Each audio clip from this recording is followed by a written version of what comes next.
What if I told you that one of the most infamous criminals in American history didn't rise from a dangerous background, but from one of the most elite universities in the world? A man whose mind was so powerful, so mathematically gifted, that many believed that he was destined to change the future. And he did, but not in the way anyone imagined. This is the story of Theodore Kaczynski, a child prodigy, a Harvard student at 16, a brilliant thinker with an extraordinary mind that slowly fractured, twisted, and turned against the very society that once praised him. But how does a genius become one of the most hunted criminals in modern history? How does a quiet young man become a symbol of fear for nearly 2 decades?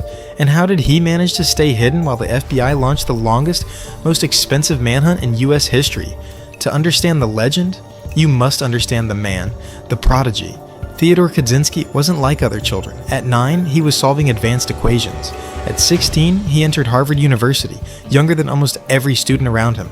On campus, he stood out, not because he wanted attention, but because he avoided it. He was quiet, reserved, a mind that professors admired but classmates didn't fully understand.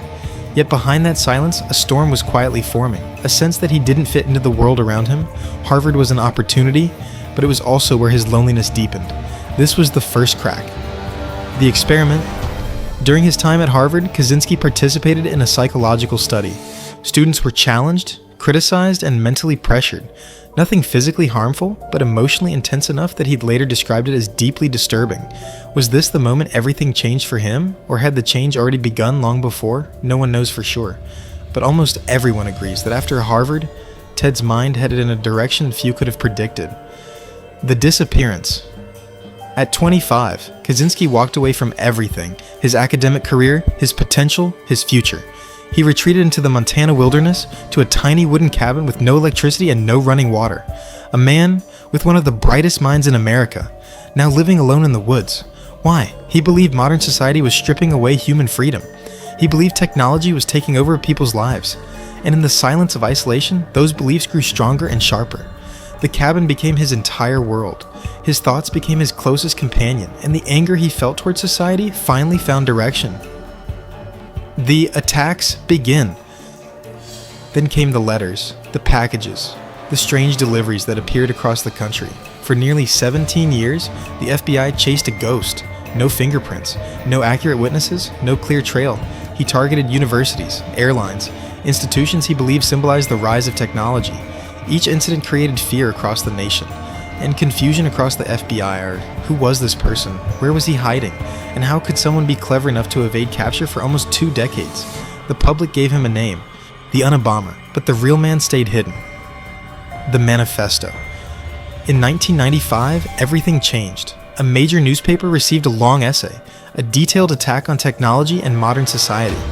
The writer demanded it be published for the entire world to see. If people read his message, he claimed, he would stop. It created a dilemma: publish it and risk inspiring others, refuse it and risk escalation. In the end, the manifesto was printed. Millions read it, and one person recognized the writing style: Ted's brother. A phone call was made, a suspicion was shared, and for the first time in almost 20 years, the FBI had a real lead. The arrest agents surrounded a small cabin in Montana. Inside, they found a quiet, thin man with sharp eyes and thousands of pages outlining his beliefs and plans. The world finally saw the face behind the fear, a former prodigy who walked away from society and then tried to fight it alone. He was taken into custody without resistance, a quiet ending to a long, unsettling chapter in modern history. Legacy of a fractured mind. Theodore Kaczynski's story leaves behind a question that still puzzles experts. How does a brilliant mind drift so far into darkness? Was it isolation, ideology, mental collapse, or a world he felt powerless against? There is no single answer. His story isn't only about crime, it's about the fragile line between genius and obsession, brilliance and isolation, logic and losing control. A mind capable of extraordinary creation, but consumed by extraordinary destruction. And that is the haunting legacy of Theodore Kaczynski, a man who tried to challenge the modern world and lost himself in the process.